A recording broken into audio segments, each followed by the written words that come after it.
Hello, YouTube. It's your girl T, T's Corner, and I'm back twice in the same day to review Lovecraft Country Season 1, Episode 2, Whitey's on the Moon.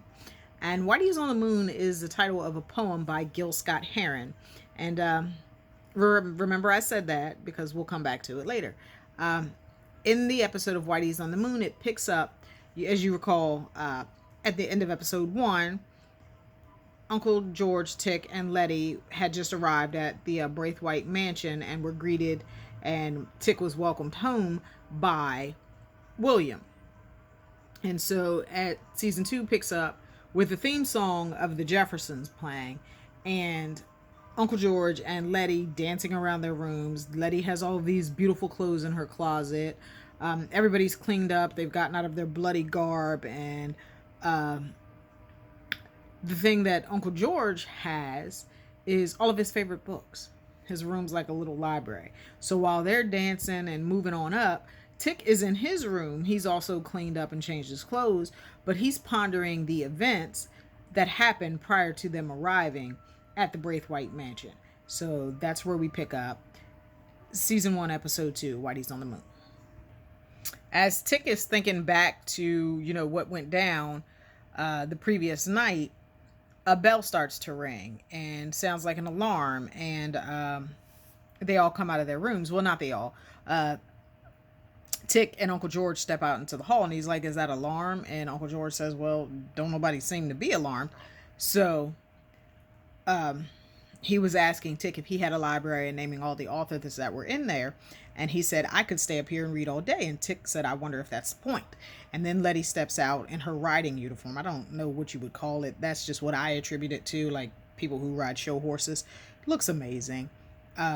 It's burgundy, has the inlay of burgundy or red or whatever, which of course is her signature color. And then of course when she takes it off, her vest on the inside is also red. And Tick asked if all the clothes fit, and she said like a glove.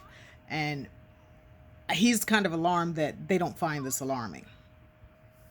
Right at that time that they're questioning the alarm and the fact that they have the books and the clothes, William appears and tells them that he was going to invite them down for lunch or something. And as they're walking through the manor or the lodge, whatever you want to call it, Uncle George is like, this is an amazing house. How did Titus Braithwaite make his money? To which William replied, shipping. And Letty whispers in Uncle George's ear, that's code for slaves. And William makes the comment that Titus was notoriously kind to those who worked for him, which is why everyone was sad after the fire. And they were like, there was a fire. And he was like, the Great Fire was during the autumnal equinox of 1833. Now, autumnal equinox is something that you should remember I said, because that's going to come around again as well. William also reveals that the Great Fire killed Titus Braithwaite and everyone inside. And then he corrects himself and says, well, almost everyone. And so remember I said that because later we'll find out who didn't die.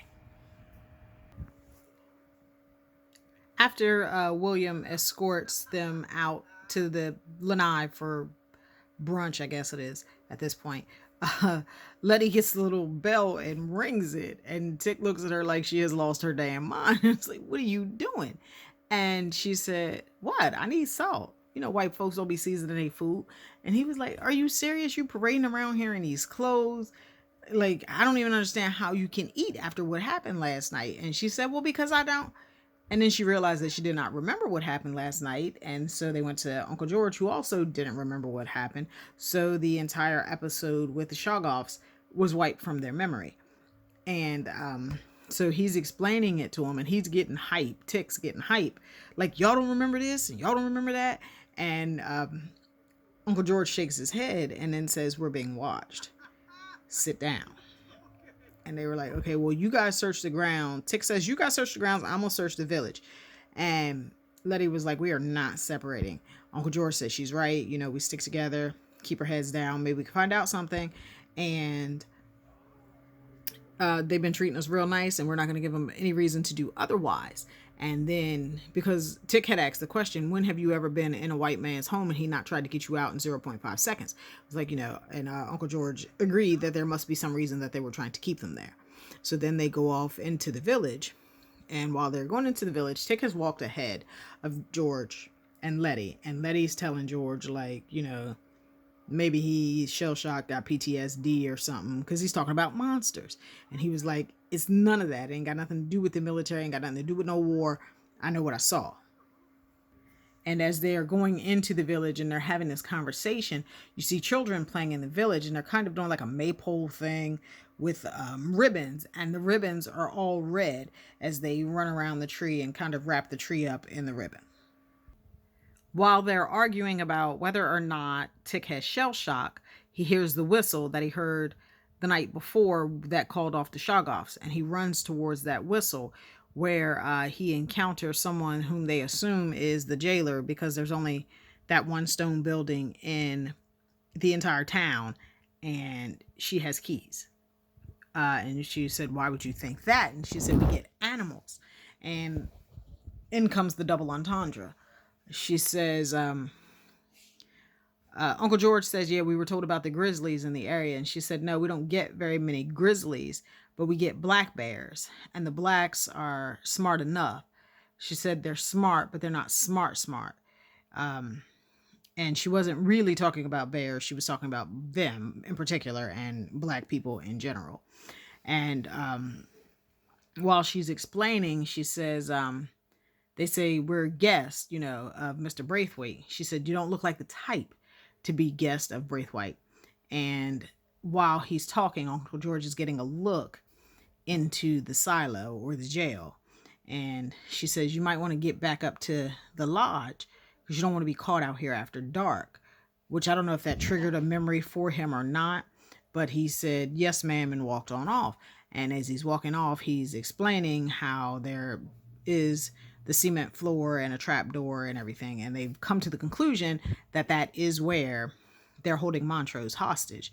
And so it says, we're going to have to make a clean getaway when we get back to the lodge before they start burning crosses. And so we're going to need something faster than Woody. So Tick tells Letitia, you're going to have to steal it. She said that wouldn't be a problem. He said, I kind of had a feeling it wouldn't be. And then they notice that Uncle George is not keeping up pace with them as they're hurriedly walking back. And they stop. And Uncle George says, this reminds me of something that your mother told me about her ancestors. And Tick says, she told you? She never told me and Pop anything. And he said, I think she was mostly ashamed of it, but she told me about her ancestor named Hannah, who escaped slavery when her master's house caught fire. Did you pause it? Just as Uncle George is remembering something that Tick's mother told him, they hear something rustling and the ground starts to move and Shoggoths come to them and kind of cage them in. And just as it seems that, that's the end for them, they hear the whistle again. That sounds like the dog whistle. And up rides Christina on a horse, followed by the person that they thought was the jailer with the dogs. And she blows the whistle a second time and the Shoggoths retreat. She then tells the person to take the younger Mr. Freeman to her father and make sure that the other guests don't leave their rooms. And she rides off. At that point, Uncle George is like, why are we covered in dirt? And Letty's like, I don't know. And then she said it happened again. And the jailer's like, shut up and let's move. So she's not really interested in them finding out. And I think that the Shoggoths were sent to kind of derail their progress because he was remembering something that Tick's mother said about her ancestor. And they were connecting the dots as to what his birthright was. And that's that his ancestor was a slave of Titus Braithwaite, who was raped by her and carried his child, or who was raped by Titus Braithwaite and carried his child. So they figured that out, and then they're back at the manor. While they're back at the manor, you don't see initially what Letty's doing, but Uncle George is trying to put together the last thing he remembers, and what happened. And so he's like, I was remembering about the ancestor, and then this happened, and this happened. And then he saw a book on the bookshelf that caught his attention. I can't see the title of it. And I guess if I moved closer to the television, I could, but I just didn't move. So I can't see the title of the book. But he picks the book up out of interest of the book. And unbeknownst to him, when he removed the book, it opened up a secret passageway to this gigantically beautiful, I wish I had, library. And he's looking around at all the books, and he notices one volume on the table, a small book, and it's the Order of the Sons of Adam book. And he begins to read that. Meanwhile, Tick is in the quarters of Samuel Braithwaite, who is Christina's father. You hear screaming and everything, and then you see that Samuel is being operated on, and he's screaming. So I'm assuming there was no Novocaine or anything to numb him, and it looks as if his liver is removed. Not entirely sure what that was about. And then he was sewn back up. And then he sits up to look at Tick and makes the comment, he's darker than I thought he would be. Now, I don't know, Titus Braithwaite died in 1833. We're now in 1950. That's almost 100 years. So I don't know why he thought that, that Tick would have been lighter, because I'm sure that, through the generations from Hannah to his mother Dora, they married black men. So of course the children are going to be darker as time goes on. Not necessarily, but just the same, why would you think he would be lighter? That just seemed like a strange, with all the time that passed from Hannah to Tick, that just seemed like a strange statement to make to me. But he does. And then he goes on to say that, he's unhappy that Tick is causing problems, and he needs him for the ritual, whatever, blah, blah, blah. But don't take his kindness for weakness, and don't keep causing a ruckus at his house, or things will not go his way. And then he says, I don't want to see him anymore until it's time for the ritual. And he dismisses him. And when I say he, I'm talking about Samuel Braithwaite, who is portrayed by Tony Goldwyn. Me and Tony Goldwyn have problems. We really do. We've had problems for a long time, because Tony Goldwyn was the bad dude in Ghost. He was a dog who didn't treat his wife or his mistress right in Scandal. Now he's Samuel Braithwaite. We are like notoriously beefing, but this is where we are now. So after his encounter with Samuel Braithwaite, he's walking back down to his quarters with Christina, and she says that my father may have seemed feeble up there, but him and the other lodge members are very powerful enemies to have, so you should think about making some friends. And Tick says, I already have enough friends. And she was like, are you sure? And she said, not all of us white folks are out to get you. And he was like, you're not a friend. He said, if you want to be my friend, tell me where my father is. And she was like, I can't do that. He said, all right, well, release. He said, your uncle and Letty think you lost your marbles in the war. And he said, yeah, that's because you did something to him. And she said, something, how vague. And he admitted, to the truth of magic. And he said, it's a spell. It's a spell. The KKK isn't just calling themselves Grand Wizards now. They're pretending to be them. And she makes the statement, my father would never fraternize with the KKK. They're too poor. So that's not to say that they don't have the same ideals. They're all racist and ignorant, but some of them just happen to have more money. And so as a show of friendship, or, to get him in her good graces, Christina removes the memory block from Uncle George and Letty, and they immediately start screaming at the horrors that they remember. And she's put a shield up so that Tick can't get to them.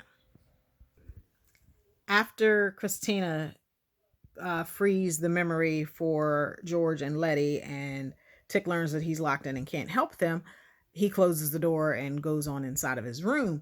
And a little boy comes up and says, Miss Braithwaite, it's time. You told me to tell you when it was time. And so she goes running out, and there is a cow about to calve. And So she goes out to deliver the cow, and the farmers are, telling her how to do it. And what she pulls out of this cow is not a baby cow. It's a damn shoggoth. And she's all hugging it and loving it. And it's got damn Ghostbuster slime on her mouth. I'm telling you, these people have a fascination with the mouth. And it bothers me because I have, just don't like have stuff around your mouth. That, look at my face. It turns my damn stomach. And everything here is like horror story mouths. Everything in this show.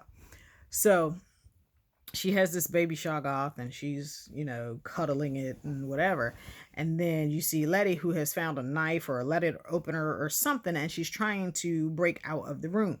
And then she hears a thud. So she goes and runs and hides behind the wall and has the knife at the ready position. When the person comes into the room, she comes out, ready to stab. And it's Tick, and he wrestles the knife away from her. And they sit down and talk, and she apologizes that she didn't believe him. And he started saying, yea, though I walk through the valley of shadow of death. And she said, I remember saying that last night. And when she had said it, she said, I'm fucking terrified. Give me a minute.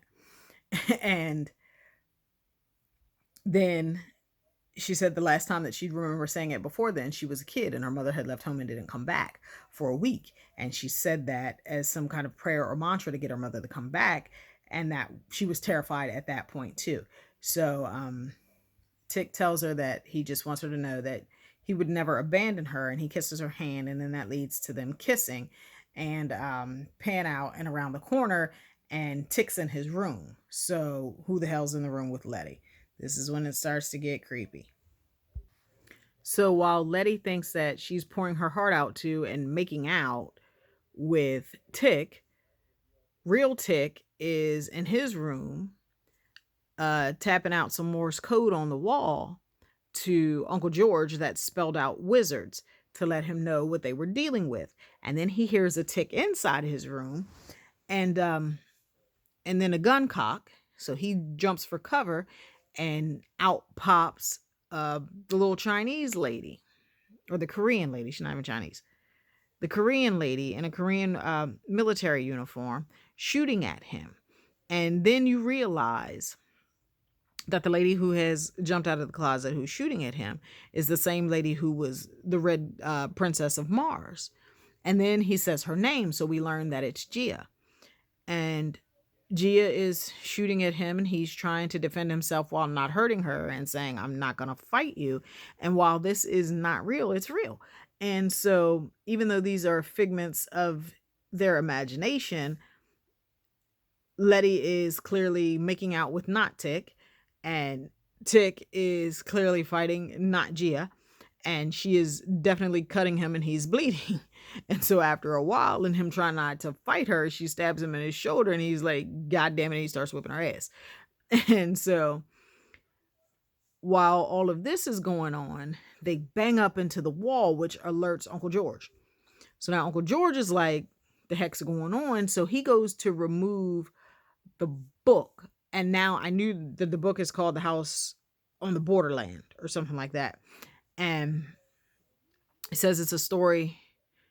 Well, actually, before he says what it's about, when he goes to grab the book, which is what opened up the secret library that had the Sons of Adam journal in it, he puts his hand up and he hears, different music playing in the background. He turns around and says Dora. And then we see that Dora is the woman who was on the photo that was in his wallet when he was talking to his wife and his daughter when they were at Marvin's house. And he tells her what the book is, and he says the book is about a man who finds this magnificent house, and there's like pig-like creatures that he has to fight, and then he goes to the eternal sea of sleep where he gets to be with his true love. And she said, do the lovers get to stay together? And he said, yeah, well, the house falls down around them. And I think that is like, significant in some way, but I'm not sure just how yet. And she makes the comment, this reminds me of Tulsa. And you and me and Montrose. And she said that, we used to sit on your front porch and drink soda pop and play the what if game. And in the what if game said that Montrose wanted superhuman strength, George wanted to fly. And she said, you could fly with your children. And as far as we know, George only has one child, and that's D. So at this point, we don't know if this woman knows something that we don't know, or if she's foretelling some kind of future prophecy where George has another child. And he knows from the gate. He says, it's not real, you're dead. She says, dance with me anyway. So while they're dancing and they're holding this conversation, just as he's about to kiss her, he doesn't kiss her on the lips. He actually hits her with the notorious forehead friend kiss and says, this isn't real. She disappears. And then realization hits him of what's going on. At that time that realization hits him of what's going on, back in the room with Tick and Not Gia, Tick has killed Not Gia, he snapped her neck. And in the room with Letty and Not Tick, things are getting hot and heavy, and she says, wait, as if she's going to tell him something, but he doesn't stop undressing. So she's like, no, wait. He doesn't stop undressing. And there's a picture in her bedroom, actually, that shows Adam and Eve making love, and Adam's penis is a serpent. And when Not Tick pulls his pants down, his penis is a serpent. Then we see that Christina and the sons of Adam are all watching them on one-way screens or mirrors or whatever, that it's like a show for them. And one of the gentlemen makes a comment and was like, what is Braithwaite's daughter doing here? And then another one says, I hear that Samuel has a special meal prepared for us for dinner tonight. And then the bell rings again. And this time it's the dinner bell. And so when they all step out into hall, there's no barriers now, and they can all leave their rooms. When they step out into the hall, Letitia cannot make eye contact with Atticus. She looks at him and kind of looks down and has this shamed look on her face, and she's crying. And so William tells them that it's dinner, it's black tie only, and unfortunately Letty can't come because it's also men only. And so he said he'd be back to escort them. And so when he walks away, Tick asks, who did he make you see, to his uncle? And he didn't tell him. And instead he said, it doesn't matter. They're just trying to get into our heads. And Tick was saying it was something bad that happened in the war. Uncle George cut him off and said, don't do that.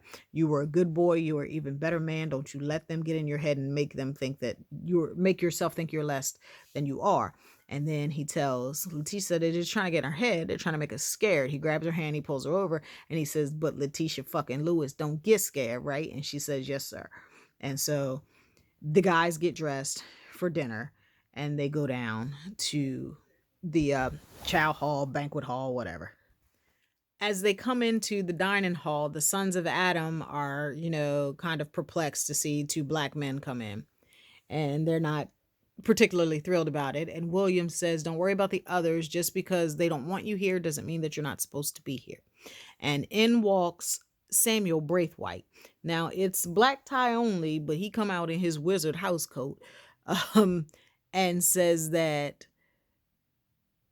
the founder of the order, Titus Braithwaite, was the son of a son, and he gave of himself to empower the order.